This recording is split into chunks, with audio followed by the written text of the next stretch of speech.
বাংলাদেশে বহুল বিতর্কিত তিনটি জাতীয় সংসদ নির্বাচন পরিচালনাকারী সাবেক ৩ সিএসির মধ্যে দুজনই এখন পুলিশের জালে বন্দী।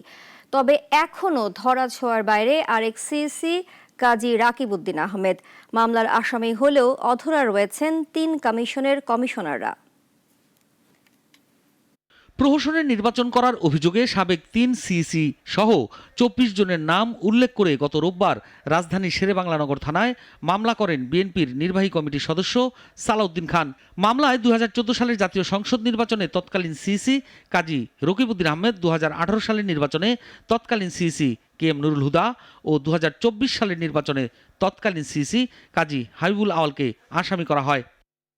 এই মামলায় গত রোববার নুরুল হুদাকে গ্রেপ্তার করে পুলিশ। পরদিন সোমবার তার ৪ দিনের রিমান্ড মঞ্জুর করে আদালত। অন্যদিকে কাজী হাবিবুল আওয়ালকে বুধবার রাজধানীর মগবাজার থেকে গ্রেপ্তার করে ডিবি। আদালতে হাবিবুল আওয়ালকে ৩ দিনের রিমান্ডে নিয়েছে পুলিশ। এদিকে এখনও গ্রেপ্তার হননি মামলার আরেক আসামি সাবেক সিইসি কাজী রকিবউদ্দিন আহমেদ। কোথায় আছেন সাবেক এই সিইসি, এমন প্রশ্ন এখন অনেকের মনেই। খোঁজ নিয়ে জানা গেছে, কাজী রকিবউদ্দিন আহমেদ বর্তমানে গুরুতর অসুস্থ। তিনি ঢাকার বারিধারায় যে ব্লকে নিজ বাসায় রয়েছেন। ওই ৩ নির্বাচন কমিশনের বেশিরভাগ নির্বাচন কমিশনাররাও ঢাকার বিভিন্ন স্থানে রয়েছেন। জানা গেছে ৫ আগস্টের প্রেক্ষাপটে তারা কিছুটা নিঃসঙ্গ দিন কাটাচ্ছেন, পরিবারের সদস্যদের সময় দিচ্ছেন, পরিস্থিতি পর্যবেক্ষণ করছেন।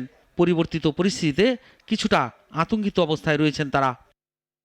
সাইফুল শাহীন, নাগরিক, ঢাকা।